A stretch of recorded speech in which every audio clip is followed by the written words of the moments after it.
and welcome to another First Chapter Friday. I have another special request today. I've shared before, occasionally my students will come and say, Mr. Wolf, why don't you share one of these books? I haven't seen it on your channel yet. And today is another such book. Today's book is one of the Diary of a Wimpy Kid books, Cabin Fever. Now, I'm sure you've seen some of the Diary of a Wimpy Kid books. And most of you have probably even read one or two, but if you haven't, this is the one they picked out that they said they thought you would enjoy the most. So, we're going to read the beginning of Diary of a Wimpy Kid, Cabin Fever. Not really written in chapters, so I can't really call it a first chapter, but I can call it the beginning of the story. And you'll have to read to find out what happens next. I hope you enjoy it. Diary of a Wimpy Kid, Cabin Fever.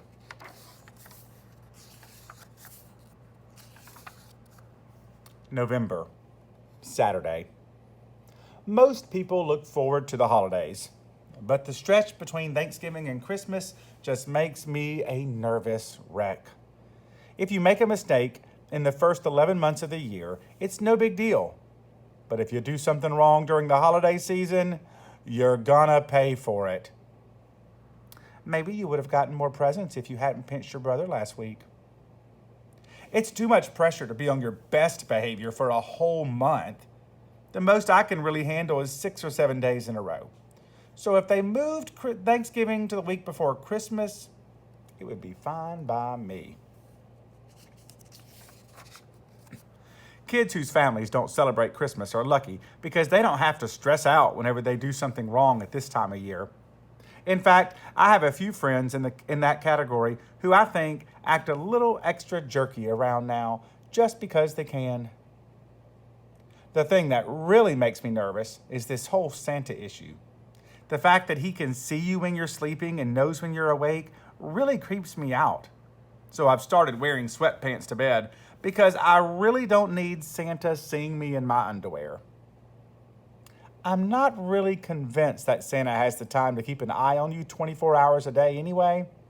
I figure he can only check in on each kid once or twice a year for a few seconds. And with my luck, that happens to be the most embarrassing moments.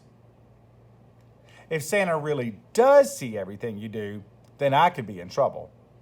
So when I write him, I don't say what I want for Christmas and all that. I use my letters to paint myself in the best possible light. Dear Santa, I did not throw a crabapple at Miss Taylor's cat, even though it might have looked that way from a distance. Sincerely, Greg Heffley. Then there's this naughty or nice list they're always talking about. You hear about it, but you never actually get to see it. So it's up to grown-ups to tell you where you stand at any given moment. And something about that just doesn't seem right. If you help me with these groceries, I bet it'll be enough to make Santa's nice list. I kind of wonder how accurate the list really is anyway. There's a kid named Jared Powell who lives up the street from me, and if there's anyone who deserves to be on the naughty list, it's him.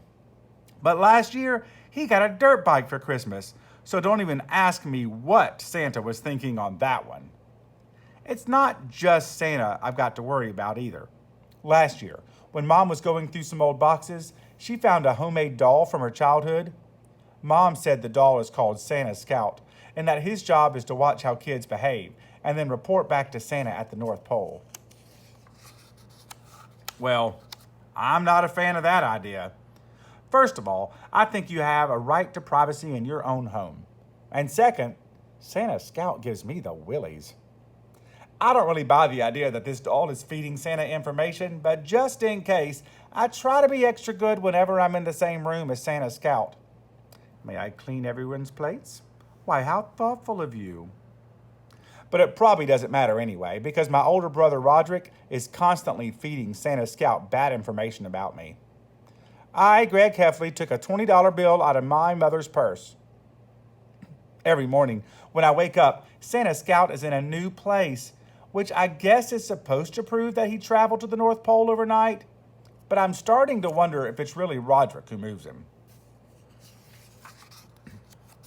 And we will stop right there. If you want to find out what happens, I hope you go check out one of the Diary of a Wimpy Kid books, and I hope you enjoy them.